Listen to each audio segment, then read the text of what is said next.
Yeah. Save every disciple. So the more we use water, the more. Inside.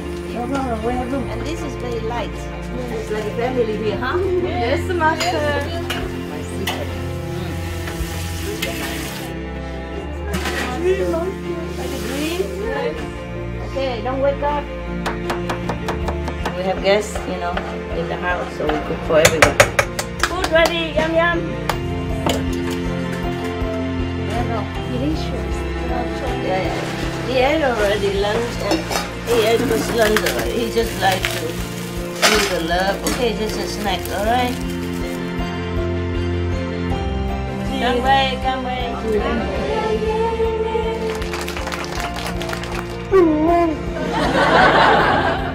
2, 3. What is that?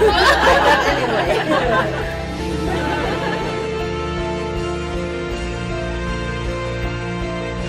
I love you. Love you.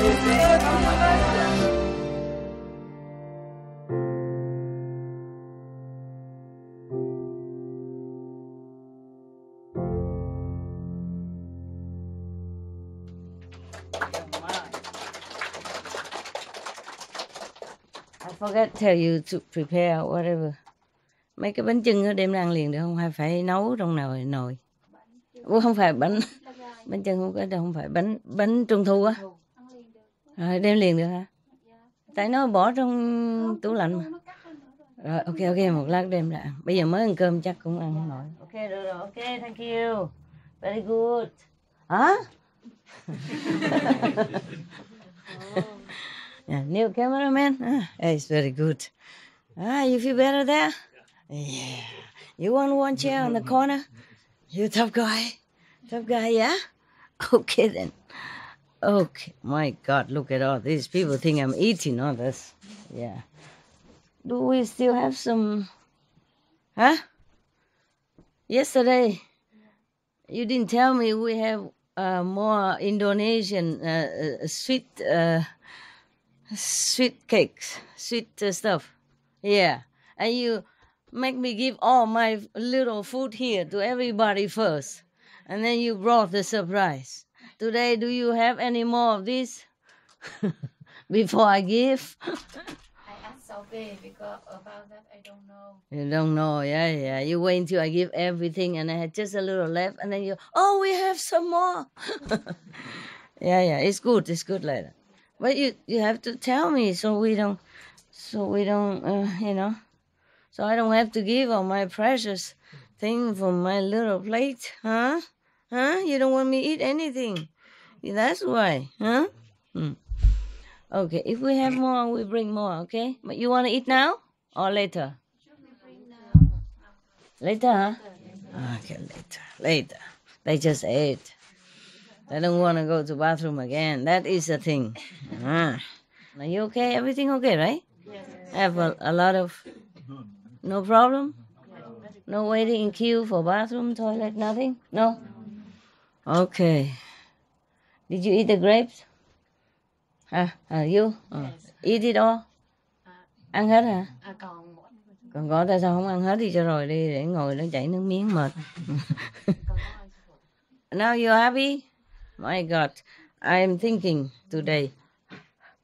Sometimes I take some special people there, but normally not. No, nobody knew my cave except some Vietnamese, a couple of Vietnamese. No, nobody. You're the first group that do the tourists. No, I'm going to thinking of business right now. Yeah. Why didn't I, from me. everybody want to go see my cave, then we can cash in, Yeah. The $5 ticket is cheap. Yeah, €5. No, cheaper, I mean. You are the first group that is that have a tour guide to visit my caves. Yeah, the rest are just some, several Vietnamese. Whoever cook for me, bring in and out stuff, and my dogs, and my dog's assistant, of course. Like that, normally nobody know. Yeah, the whole world, nobody know. I also had the cave similar in Taiwan, but nobody know. I never thought of cashing in with the tourism. I thought nobody would be interested in a cave, you know. I'm a cave woman, you knew already, so I would live in a cave. Yeah. Okay. Because the cave is made into the deep of the mountain, you know, how you say, layer, terraces, yes. And then later on, normally there's this sun porch outside did not exist. But then the dogs like to be with me also, and the cave is too small. So we extend like that. And then later, this guy come, we made a small for him. Yeah, so the kitchen has to be extra next to it, and so and so. Okay. So I hope you're happy now. Yeah? Yes. Nosy people. I gave you all my house and everything already. And you want my dog shake hand with you. You want to see my cave. You want to see my bed. Oh my God! What else you want to see? Huh? Some people look for olive trees. Yeah. Grapes, wine. Yeah. Yeah. No wonder in Rome, St. Peter's Square, they have nothing. It's truly just an empty square. Yeah. So people don't have to go there and look for olive tree, or look for a cave. Yeah. Even you live in cave, people come visit. Imagine. If it's a Monaco Palace or something, I understand. But it's just a cave. And like to look. Good. From now on, I cast. I post a God outside. Everybody 5-year-old before. In India, I visited Jesus' tomb. Supposed to be, They cast me, Yeah, I didn't know. I just come in and sit and meditate and pay homage to the Master. And then appear from nowhere a woman. I said, oh, I don't understand. She talk in Hindi. I don't understand, of course. And she say, dollar. Then I cannot pretend I don't understand. I didn't have dollar, but I have rubies, so I gave some rubies. Otherwise, she kept nagging me. She didn't let me sit and meditate there. And I can just sit for a while, and then she said, okay, chalo, go. Yeah, because if I sit longer, she casts more. Understand? So that's why I told you just have one look at my cave. That's it. Because only €5 for yeah. Because if you keep looking, then it's a double. Yeah, more. I'm thinking you can make. Taximeter, it will run. Yes, of course. I think we can make this business, huh? Yeah, so many people interested in my cave. I can cash in, $5, and then 10 people is €5.50. 100 is €500. That's not bad. Imagine how many disciples I have. Imagine how much I cash in. No? I have nothing. I no need to do any business anymore. I just sit there with a basket. Put it in there. Big one. We got a lot of disciples, They just come one by one, put in $5, have one quick look, and out. If you want to look again, stay in queue, and put in $5 again. Yeah. That's cheap, no? Most people go into the zoo and all that, or museum, they cost all of $5, no? More expensive? Yeah, but let's be fair, my cave has nothing to look. In museum, they offer stuff to look. My cave, what did you see? Describe. Nothing much, right? What is in there? It is very beautiful, very cute, very compact. Beautiful. Cute, compact. Yeah, it is compact. Huh? Yeah, it is very compact. Yeah, of course. I need to have. Just organize, I put boxes and together and then put something on it, and it's a bed. Simple. Wood box. You can put things inside. And then on top you put a mattress and it's a bed. Even in kitchen also, plastic box it is. Plastic. Oh yeah. These are organized in boxes. Yes, it's easier to see what's inside. It's not much anyway. You saw it. Very simple. Yeah, but I'm still thinking I must throw out a lot of stuff. Oh, I've got to throw out a lot more stuff. Oh, he's smiling now. Now you wanted to see that. He's smiling. 2 teeth out. He wants to pet, but I only no food. No. Today no food. He ate too much yesterday. Too much sweet that today he did not eat even spring roll or sticky rolls. He didn't eat any. He know what. There. Yeah. Veggie bone. Yeah. Even just small like that, it takes time to clean and to... No wonder all the yogis, they go and live in just... It's a cave also, but... But cave. they don't need to clean. Yeah, I know. It's a woman cave, that's the problem. Woman, we like to clean and tidy order. But there are still some boxes I should throw out. There's so many things there because sometimes ago, I was very sick. And I some wounded and all that, and operated. So need a lot of, for example, bandages, and sterilizing gauze and all that. And it take up many boxes in there, and I haven't got a chance to. I had, but I'm lazy, tired, for too many things to do, I sit in many hours doing nothing. Understand? Very busy, sitting doing nothing. Yeah. If I don't have to meditate a lot, then I have more time. Yeah. But meditate is very relaxing. Working not. Yeah. Working with humans, mostly not. That's why you're very tired when you come home. Not because of the work, but because of mixing in with a big part of humanity, different energy, disturbing your magnetic field. So, you have new friend now? Huh? Right. It's in the mountain, sometimes it's easy to make cave, because you just work according to the contour of the mountain, Yeah.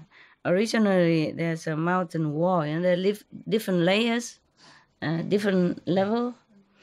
But some of them, the stones that protect the land falling down, and they make a hole. So I might as well dig a little bit further, and then make a cave out of that. Yeah, very simple.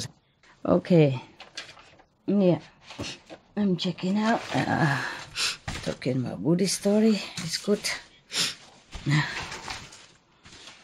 Just to make excuse to sit here. Yeah. Also, so to remind you of some good conduct. Stories are very good, easy to remember, and can always remind us of good things. These stories, remember. Story is easy to remember. And because the story which is related to some moral conduct, then it's easier to remember than a big sermon that I sit here and talk no end. There was a story I told you already about a priest who talks a lot. Yeah. And then at the end he realized that he did talk a lot, so he apologized. Sorry, I have forgotten my watch at home, so today I talk a little bit long. And one of the congregation say, "There's a calendar behind you." Not just hours, but days pass over. Exaggerating, but it's very cute. There's a calendar behind you.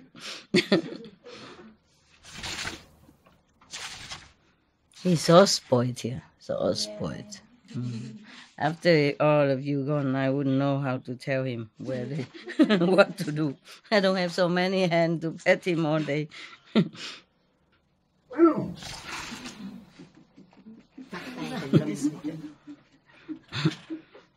You want water or something? Room service? Water, right?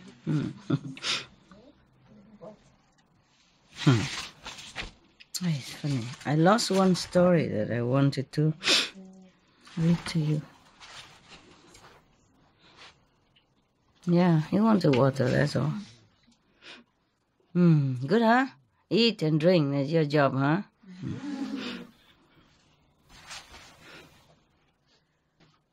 Something about food, which is your specialty. So I was I was looking for it.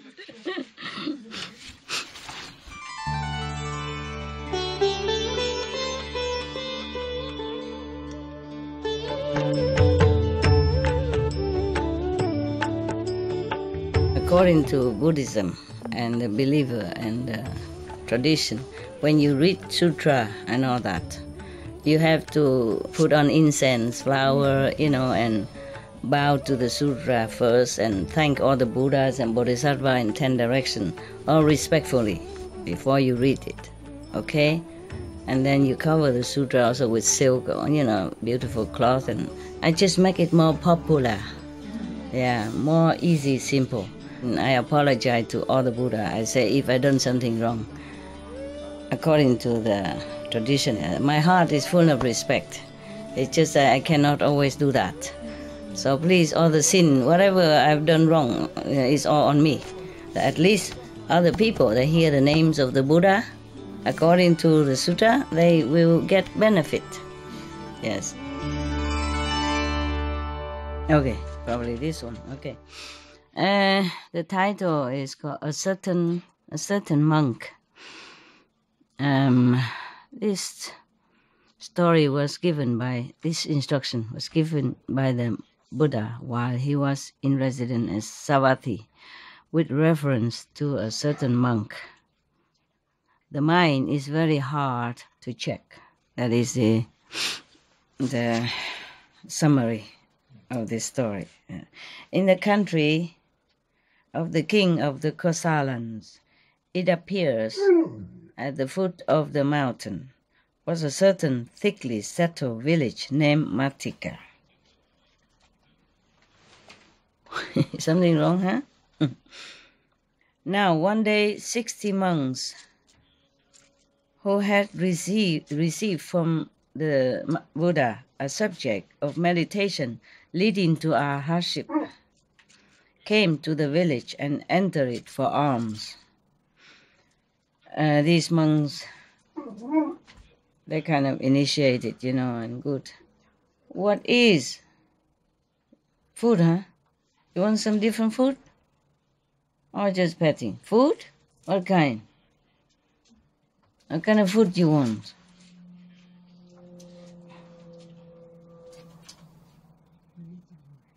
What? What kind of food? Not now, okay? No more noise, all right? Go lay down somewhere. And quiet. Last warning, okay? So these monks, they are not just any monk who's like a novice monks, but they have been initiated by the Buddha already, yeah. Into the method that you could reach arhatship, mean high level, okay? And then become Buddha, yeah. So they went into a village called Matika to beg for alms, for food. Yeah, 60 of them. Yeah. Now the headman of this village was a man named Matika. Oh, the village also Matika. The headman, the village chief also named Matika.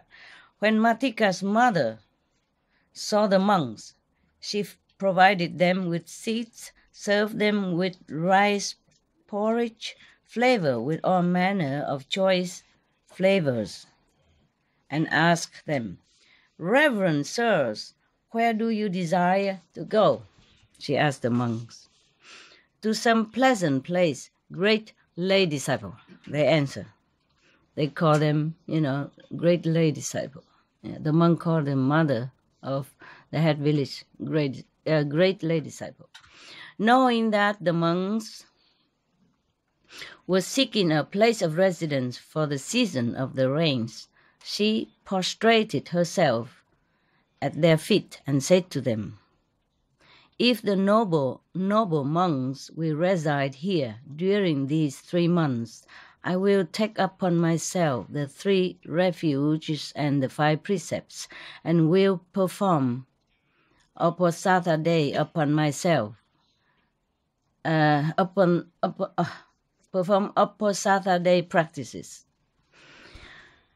So she did not even take refuge in the 3 sangha, the 3 treasures yet. She just a normal person, and even then she was so polite, so humble. She prostrated in front of them and asked them if they would consent to stay so that she can make offering for 3 months. Because rainy season, the monks who doesn't have a lot of clothes and all that, it's very inconvenient for them to keep going out begging. Therefore, the Buddha allowed that if they have a residence, they can stay within 3 months inside. If somebody make offering for them, then they don't have to go out every day. Monks have only maybe a couple of robes, and a bowl. They don't have a lot of clothes so that they can get wet and go home and change like we do. Yeah. And the woman even promised that if they stay, she would become a disciple even. Yeah.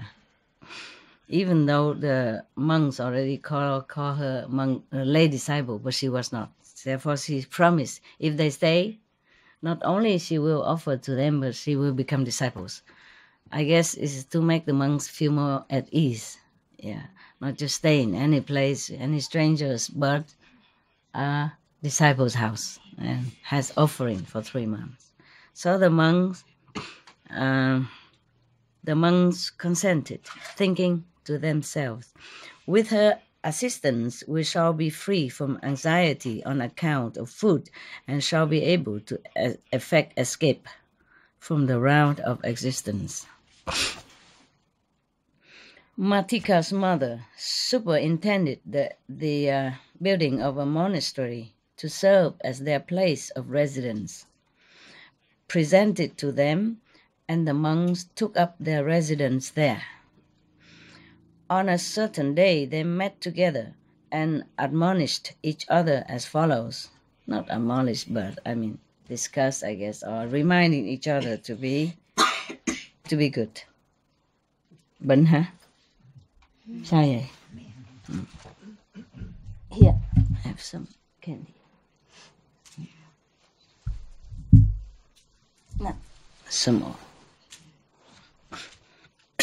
Cần thì hỏi thêm nhà bếp nha. Okay. All right. They said to each other, "Brothers, brethren, it behooves us not to live the life of heedlessness. For before us stand the 8 great hells with gates wide opened, even as our own houses.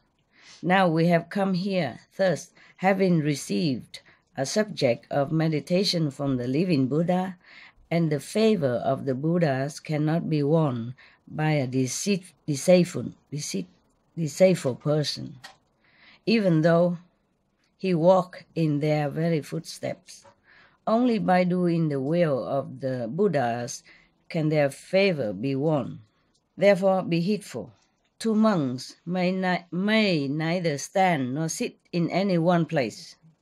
In the evening we shall meet together to wait upon the elder, and early in the morning we shall meet together when it is time to go the rounds for alms. At other times 2 of us must never be together. If, however, a monk is taken sick, let him come to the monastery court and strike the block. At the signal given by a stroke on the block, we will come together and provide remedy for him." Having made this agreement, they enter upon residence. I wonder why is that? No 2 monks should stay in the same place. Maybe talking too much. Yeah. It's unavoidable that when you see somebody, you talk. But if you see nobody, then you cannot talk, right? Yeah. That's why living alone also has advantage. You can talk to yourself. And nobody ever talk back at you. Nah? You can talk back at yourself, but that's fun. Nah? No conflict. No problem. Yeah, because they don't want. Hey, you had everything, and there's some food outside if you want to eat. A lot of food that you did not eat. You go out eat, okay? I love you. Don't be troublemaker. Go. Love you, but go, okay? I love you later, more, okay? I'm busy now. Busy. So they kind of reminding each other to be more attentive to spiritual practice and not making excuses to live such a comfortable body life. Nah? That's why they say no two monks should stay together in one place. And even if you're sick, you just strike a gong and then we bring medicine to you, but not like attending together day and night or that. I guess just to avoid the habit of relying on company. See what you've done? Huh? See that? I give you something later, even this one later. But this is salty, cannot. Go. So that's they agree to do this thing together. Yeah, that's good. All right, so before they went into the residency, they make it clear like that we should not go there to be heedless, to be unattentive to meditation and spiritual practice, since they have already received the instruction from the Buddha in which way to reach Arahat. So they have to be more attentive on that. They say we're lucky. We have a teacher to teach us already how, and now we have even a lay person to provide us everything. So we should not... Lee, huh? I told you to go out. Okay, then stay there and be quiet. He complained that he didn't want to go in. So he went out, but he stayed there and complained. So now he come inside, I want to go in, like I want to stay like that. Yeah. But he likes it that I go home. Sometimes I stay long, he keep coming around and say, go home. You want us to take rest? Yeah. Protection. I can't, I have to work. And whenever I tell him, okay, let's go work now, he immediately go. Yeah, that's right. Yeah. Go working. But if I tell him to go somewhere where sometimes he doesn't. But if you go working here immediately, even he was sleeping. Yeah, that's right. Yeah. Work? Yeah? You want to work, right? You funny dog. Okay, that is just your clown of the class. Huh? He providing some fun. Yeah.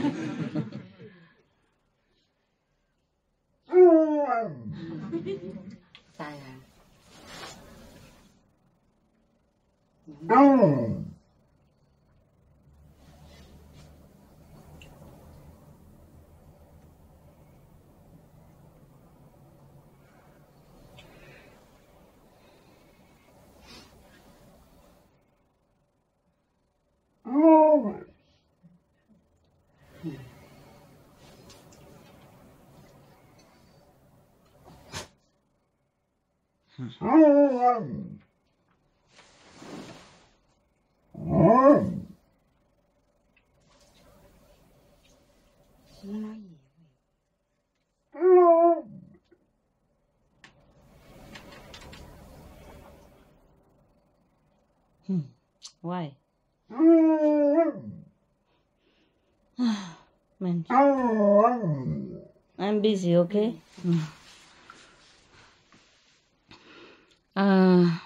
Maybe later, huh? Stop it, okay? I cannot tell you what he say.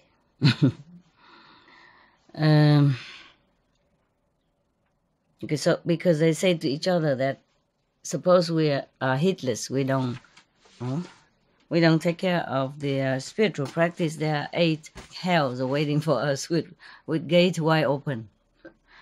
They just scare each other, like remind each other that hells are not far. If we don't practice, we probably go down there. 8 of them open, yeah.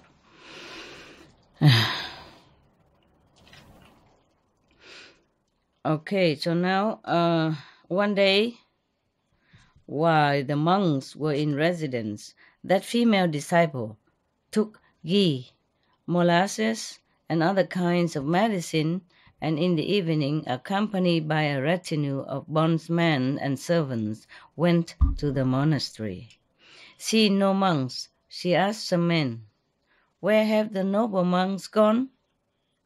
So they say, "My lady, they must be sitting in their own respective night quarters and day quarters." She asked, "What must I do in order to see them?" The men who knew about the agreement made by the order of monks said to her, "If you strike the block, my lady, they will assemble, a gong or a block of wood to indicate that somebody wants to see them." Okay. If you need to see somebody, even among or outside people, that's their agreement. So she struck the block, maybe a block of wood or a bell or something. When the monks heard the sound of the block, they thought to themselves, somebody must have been sick, because they agree like that. If somebody's sick, then because they sit separately, they don't know who is sick, who not. So if one of them sick, they should strike the block to let the other know and come to help them and bring medicine or tend to them for a while, because they all sit separately. They don't want to sit and be together, as if not to obstruct or distract each other from spiritual concentration. Understand now? Yeah. It's true, huh? At home, if we're alone, it's better. We can think quicker. We can think more concentratedly. But if we have somebody else, maybe we don't want to talk, but the other person wants to talk. And then you also, respond. And then one thing leads to another, and 1-2 hours gone by. Yeah? And if you don't pick up the phone, then you don't waste too much time. If you pick to talk to somebody, then they tell a lot of things, and then you cannot just ignore it, even if you want to. And then you become also engaged in their story, and then one thing leads to another, and then you don't have, you waste some time. You don't even remember how long, right? Yeah. Any of you like to live alone? Or most you do? Both of you? And so whom do you live with now? Husband? Alone? Oh, no, husband. And you? I was living with an initiated, and now I live alone with my animals. With your what? I was living with an initiated, but now I live alone with my animals. 1 dog and 3 cats. With your animals. Okay, wow, that's better. But 3 cats, 1 dog is also a lot of work, huh? The cat also a lot of work. Yeah. Man. Yeah. And then, anybody else live alone? No? Yeah. They all live together? You all live with husband and wife, right? Yes. You live alone? No? Alone. Oh, okay. 3 lucky people? Yeah. After you live alone for some time, you will find it's a blessing.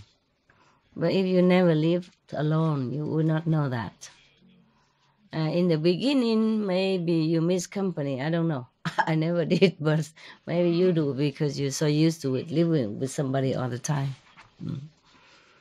Living alone is a blessing. Yes, truly blessing. You do what you want anytime, and you don't have to explain to anybody. You don't have to ask anybody permission to do this and that and other. Even husband and wife, children and parents, sometimes have to, even some parents have to ask their children permission to go for group meditation. Yeah, or friends. Sometimes friends try to obstruct you for group meditation. or to follow some Master Ching Hai somewhere, you know? Yeah. And then sometimes you dream of having a relationship, you know, romantic, and have somebody to talk to. This is also nice. It's also nice. But then you always have to consider another person, you know? Like if you want to go to see a movies, you have to consider if your husband like that movies or not, or if your wife like that theater piece or not. Yeah. Because women like emotional film, you know, mostly. Men like action, you know, Superman, Batman, you know, thing like that. Yeah. A woman like the Gone with the Wind or In Love Forever, thing like this stuff like that. Yeah. And sometimes the husband has to go with the woman to a very emotional romantic film and watch her, not just watch the film, but watch her crying her head out next to you and wonder why she cried. Because to him it's just a film. He's more emotionally in check, you know, stable, and not easily influenced by the movies. But the woman cry and cry all the way with the character inside. Yeah, the husband sitting there, keep giving handkerchief and could not even watch a film. I have to comfort the wife, hold hand and stuff. Or if the woman are forced to go to watch football with men, then and she just sit there, you know, frustrated and feeling restless. Don't understand why the man just, you know, fighting for one ball. And don't understand why her husband even want to watch the people while fighting for one ball. Yeah. And this is also, you know, even though the husband don't complain or don't say anything about the movies, yeah, the emotional, tears-wrenching movies. But if you, my God, why do I have to watch this? I could have stayed home, watch this football match, you know, or doing something else. Yeah, but because of his wife, because he loves her, he wants to make her happy. So he went with her, and feeling is a waste of time, you know. Likewise, the husband go to watch football, and she just sit there feeling bored. You know what I mean? Yeah. I like football. I watch it sometimes, especially World Cup. World Cup. You know, like some more international cup. Yeah. And then I watch it sometimes. I feel very fun, exciting. Oh, that guy, you know, home run, kick in. You know. There was really very good training to do that. You know, you have to run very fast and catch the ball. The ball also running fast, and you have to run fast, and you have to outrun the other guy, and it's really exciting. And sometimes we thought having a husband and wife easy to deal with the world, but sometimes not. You lost something. You gain something. You gain a company, love, friendship, reliability together, you know, and until old age you might have somebody to hold hand, you know, drink coffee with after you retired. But sometimes you have to pay in a different way. No? You gain some, you lose some. You lost some of your freedom. Yeah. Even you earn money, you have to ask your husband, can I spend on this? Yeah, it's not. Why are you laughing? It's true? Oh, yeah, the woman confirmed that. Yeah. Why did you have to do that? He said, it's my money, I spend what I want. But how come he can wing his way into control you even that much? Huh? Yeah? Respect. Okay. Respect. But he let you spend or not? That is the thing. Okay, then it's not bad. That's not bad. Then you respect him. You say that, but you spend anyway, whether he say yes or no, right? He always say yes. Oh, then it's good. Then it's good. Good husband. Good husband. But you don't spend a lot, okay? Yeah, you just live simple. Save money for rainy days. Yeah, for the children. For when you get older, you can't work. You never know. Yeah, you could even stop working tomorrow, and even you're still young for some reason. So I think after you get initiation from me, you become more frugal, right? Yeah. You think twice before you spend something. No? You know? Oh, because you do that. I thought you said no. I forgot. That's Indian way of saying yes. I forgot. Yeah, I forgot. And sometimes the husband also, he's the one who earn money and bring home. But his wife control all the thing, all money. She control every money. And then it happened to many family I know, So when the husband went to work, the wife will give him maybe $5 for coffee. Only for the day, coffee. And if he wants something more, he has to ask her. As if all the money belonged to her. Yeah. And then in the name of family security and, saving for whatever reason, she always tell him, no, that's enough for you. And then if he want a rise, from a $5 to $10, then there must be a good reason. Yeah. Huh? Yeah. Many men who came work in my house, sometimes repairing things, and they brought only one bottle of water with them. And not even mineral water. She cooked and she filled the water for him bottle. And then she make some sandwich for him in a box. That's all he had for lunch. And then he worked there, and then normally lunchtime take a break, And I say, if you feel like to go out just to take a break or drink a coffee or something, I understand. It's okay. You can come a little late. Don't matter. And he said, no, I don't have any money to go for coffee. I said, what? Then how do you eat your lunch? Huh? He said, my wife gave me a bottle of water and a cup of sandwich. That's all I had. Water is all I had to drink. So I made a coffee for him, and I give him some cakes. And he was very appreciative, yeah. But of course, they have children, and the wife is not working, yeah. And so she has to be very, very careful about what they spend, huh? But this is too much, too much. You married for happiness, and then after marriage you work like, sorry, like what, like what, okay, and earn all the money, but you cannot even spend for one cup of coffee for lunch. Yeah, it's nice to have a wife and children and all that, but to this extent, is it really worth it? And even that, not enough money. At night, he has to work a couple of hours for some nightclub. Yeah, for more money at home, because they have children. And children don't just go to normal school, go to, college and all that, and costs a lot of money. And because the college is not near home, they have to rent an apartment or college campus kind of a little bench in there. Yeah, it also costs a lot of money. Yeah, and so the parents have to tie up their belt like that. My God, it feels terrible. It feels terrible. And then one day, another man worked in my house. Not this house. Yeah. Because I live some other country. I live alone with dogs and a couple of, sometimes one dog caretaker, sometimes two. And I always have to hire people outside to come in and work to repair things, Yeah. The house is always something to repair.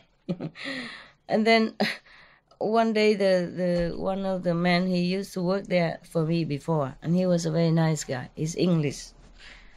It wasn't in England, but he's English person. And he repaired something, and then he told me that the other thing he cannot repair because he doesn't have tools to do that. But he will ask some of his friends, to repair for me. And then I said, but you also come, because otherwise I have to explain to him all over again. Why don't you work together with him? And they say, okay, then I come also, but that will cost you more, no? I said, doesn't matter. It's okay, not much. A daytime, they charge you only 60 euros, something like that, yeah? One day, yeah? Sometimes less because of just a couple of hours, yeah? I said, don't matter, it's okay. And then I asked him, why don't you have your tools? You used to do that before. How come you don't have tools now? He said, they stole it from me. Yeah. And he said, how come? I said, no. He said, normally I just park the car outside, open truck like that with tools. He come in and out and open the door and take the tools and then work and come out again. And then one day they took everything from him. He said, since many weeks I cannot work properly. I said, I'm very sorry about that. Why don't you buy new tools? He said, oh, it costs a lot of money. I said, how much is a lot? He said, 3,000 euros. 3,000 is not a lot, really, but he couldn't afford it. So I gave him that money in an envelope. I said, here is for you, so go back to work again. So he was like almost in tears. Yeah. Such is the life outside. He's working hard, not like he's lazy or anything. He's really a good boy. He worked very diligently and honestly. And somebody stole his tools like that. And only 3,000, and he couldn't afford to buy new. For the complete tools, 3,000. Handyman, plumber. Yeah. The plumber is some little electricity and he do all the things. Handyman, yeah. It was very sad. But why do I talk to you about this? Money. Money make the world go round. Okay, this is the trouble with some people. They don't always, they cannot always afford what you think they can. Even tools to work, to live on. Yeah, because a handyman or plumber, they don't always have to work. He works for himself. You see. So only when people call him, then he has work to do. If don't call, no work. Yeah. So someday he earn a lot, and then have to pay for the other day. And of course he has house and wife. And why did I help him? Because he's such a good man. Honest man, he didn't charge more than usual. I always give him extra because I feel he work a lot and one day only 60 euros, not much. So I always give him more. 100 or something like that. I said, keep the change. And he likes it. And whenever I call, no matter what time, he comes. Yeah. Because he thinks I'm also very nice. But why do I help him? Not only that, but he has a mother-in-law with him. Yeah. And his mother-in-law is very sick. So he and her, and because I also asked him, your wife working or not? He said, no. She has to stay home and take care of my mother-in-law because she's very sick. So we brought her from England here so we can take care of her every day. Otherwise, over there, nobody does. So I was very touched. You see, the man who's so good like that. Take care of mother-in-law. You see, not even his mother. So he said, wow, my God, you are so kind. He called my name Love. I don't tell him the name ever because we come in and he work outside. I just come in and say, here you are. I never asked his name. He never asked my name. So he called me Love. He talked to my assistant and say, that lady, Love, is she home? Something like that, And tell Lady Love, I thank her so much. Thing like that. Because sometimes I ask my helper to bring cakes out or coffee. I don't bring. So I say, tell Love, I thank her very much. He's so cute. he give me that name, so I like it. And he seemed very, very, very good person, Yeah, a man who don't complain about mother-in-law, stay in the house. Nobody like a mother-in-law to stay in your house. Mostly no, to begin with, right? Not everybody. Mostly people don't like, intrude in their privacy, demanding or bossy or all kind of thing. Two different generations, big gap. So, but he took care of mother-in-law with so willingly like that. He talked about him as if with love, you know what I mean? As if he's his own mother. Yeah. That's why I liked him, as I helped him. Yeah. And but nobody else come and complain like that. Otherwise, all the many workers come to my house and all losing tools and I'd be in trouble. because I don't always have a lot of cash in my house. I have some, but not a lot, not all the time. And I don't want to give him check. Yeah. Yeah, if you're working all by yourself, or if I'm working here, for example, that I'm more protected. Like I will not have to know much about the suffering outside. Yeah. But if I be alone, then I have to deal with all this myself also. It's in a way, I'm not meaning to complain. What I mean is that here I would not remember much about the suffering outside, and I don't contact. Yeah, of course, I instruct some people here to give donation to which and which organization in around us, around this area. Yeah, but I don't contact truly with this, so real life like that. But when I'm alone, I do know a lot more. So I gave more. I gave more donation to different situations. Yeah. Okay, where were we? Money, money, money. Yeah. And then what? Ah, I forgot where were we. Where was that? Monks. Ê, stretch out. Bỏ chân ra cho nó khỏe. Ngồi mất công. Okay? Stretch out. Stretch your legs. So you want me to talk the rest tomorrow? More comfortable? Huh? Every day half? Because not just a story, but I go all over the world. Interesting. What? It's more interesting. More interesting? Yeah. Okay. If you say so, yeah. Yes, truly, people outside, they work very hard for very little money. And he is not the only one like that, not the only one. There are some even worse, could not even work. Imagine a man, like last time in Africa, one boy, he just need like 30 pounds so that he can buy a little farm. And then he can plant his own crops, and then, with animal plowing the field and all that. 30 pounds only, English money. Then he can take care of his whole family, elder, grandma and all that, and little children as well. 30 pounds. Then he can own a piece of land. He can build his house in some area like that in Africa. Yeah. I don't remember how much I gave, but I gave more than 30 pounds, of course. Yeah. And I'm sure that make him feel heaven. I'm sure I never met him. I would never have a chance to know him because I gave it through a newspaper who wrote about his story, about that story for him. Yeah.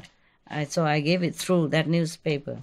So I would never had a chance to even know who he was and what he looked like. But I imagine he was such a young boy, but he has ambition. He wants land to build his little hut for his grandmother, ailing grandmother, and then he can plant vegetable, he can plant, things to harvest, and then he can sell, and then he can make money and buy medicine for her and all that. So it was very touching.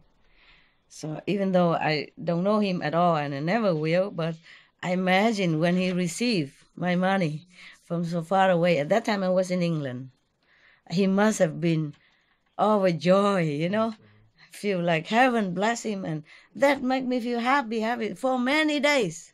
And now I talk about it, many years pass already, I still so happy because I know what it's like. Yeah, when you have nothing at all and you can't take care of your grandma, and then you suddenly have such a big sum of money. For him it is big. Imagine how he feel. Yeah, how I feel if my dream come true like that. Yeah, understand? It's enough for him to buy a lot more lands or save in the bank, and for rainy days, a lot. I remember, I make sure that it lasts, not just a land. Okay, in case after the land he has to buy more things, like seeds to plant, and then maybe a cow to plow the field, and maybe some tools, and medicine for mother and grandmother. Maybe grandmother will feel more ill and must go hospital, and you know what? Everything extra, huh? Yeah, I was so happy. My God, because such a small money and make the whole family alive. Understand? You don't know, in some country, the money that you spend in your coffee shop just one time could let them live for 1 month in some country, So we are very lucky people. We should never complain. Yeah. With every kind of money you earn here in the West, you can always live comfortably.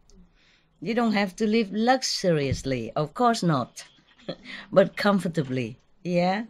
Not like the boy there, and not like the old man that I wrote in the poem, and not like the what was that then? Oh, the man without tools. My God, because he spent all the money on his mother-in-law. That's why he couldn't buy new tools. He lost it many weeks already. He couldn't buy, and without tools, he's like handicapped, And he's English, but he doesn't live in England. He couldn't borrow anything. Nobody around him to borrow. You understand? Yeah. Just like I'm Vietnamese, but I live in Europe. I don't have any brother, sister around, family or relatives to fall back on. Nothing. Yeah, you are my family. But you're not always here. Yeah. You're not always here for me. Well, I don't want nothing from you anyway. I take care of myself. Yeah. So this is the thing with the world, huh? Yeah. This world make us really, really busy and worry, anxious, nervous, because you never know if you lose your money, lose your job, and then you lose your house, and then you end up where? Understand? That's why you always have to save money. You have to worry about work.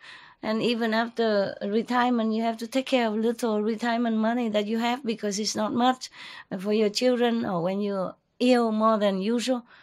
Understand? It's always about money. It's trouble. It make you worry no end from the day you were born.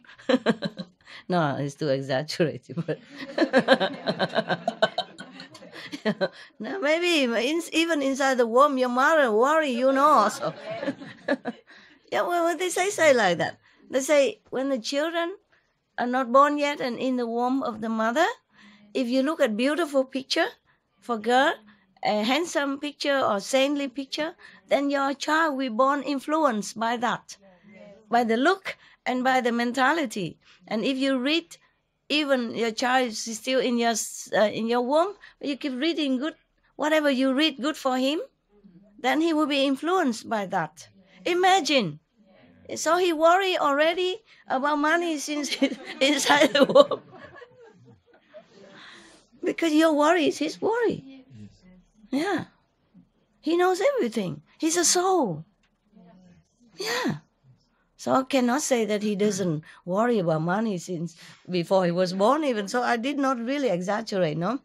I say even better, I say, since the day you were born, but no, actually before you were born. I should. I'm telling you, terrible. So there are some people who don't dare to spend a lot of money, and that is understandable. Yeah. Especially when you have children, you have family, then you always have to think, save it for the children in case you die suddenly somehow, then your children has something to rely on. Meanwhile, etc. This is a condition of the world.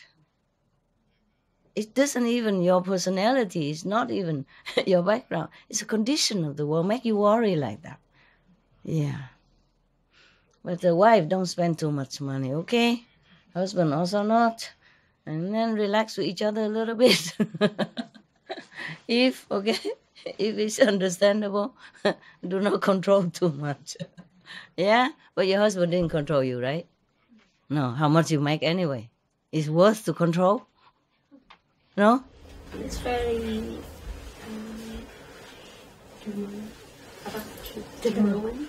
generous. Generous. Yeah. No. But you earn your own money. Why is he generous? With your money, he's generous. Is that correct? He has more money than mine. And you? Oh, okay. So he let you spend your money. Yeah, That's generous, right? Okay, thank you very much. Yeah, this is funny. She's even grateful for that he let her spend her earn money. Funny. You funny. And saying even he's very generous. Oh, thank you. Okay, good. At least he don't control your money, huh? Yeah. And any man, his wife control money or not? Your wife control your money? Hmm? No? What? Are you sure? Are you sure? Okay, are you sure? And you, how about you? No, I control. You control the money. Typical. And how about you guys? Wife control money or you control? I control. You control. You think you control.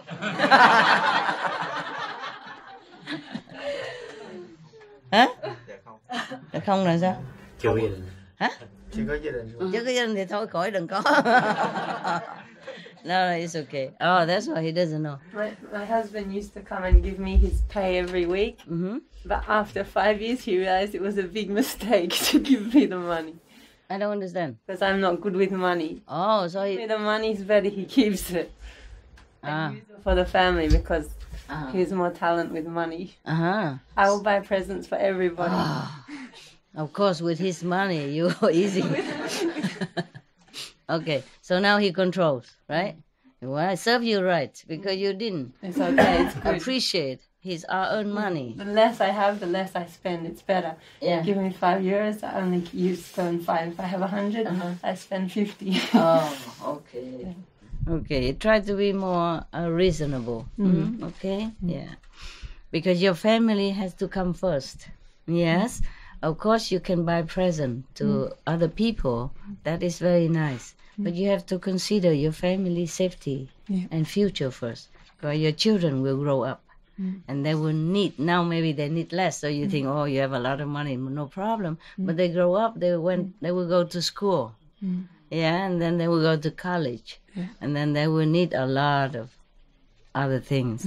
You have to raise them at least until 20-something years old. And you need a lot of saving in the bank account. Not just today, but just for future. Understand that? Okay, so if he control, then it's good. In that case. In that case. Okay, it depends, huh? Depends. Not like controlling is not good. Yeah, not like always the same case. Different cases. Yeah, if you know that you are too much of a spending spree, then it's better he control it. Huh? Your family come first, and then you can give, but accordingly. Okay, not spending all his hard-earned money. To work outside to earn money is very stressful. To work in any way is stressful. So the money you have to appreciate and save it. All right. You want to say something? There is a story on this also. About money also? You want to say something? Story.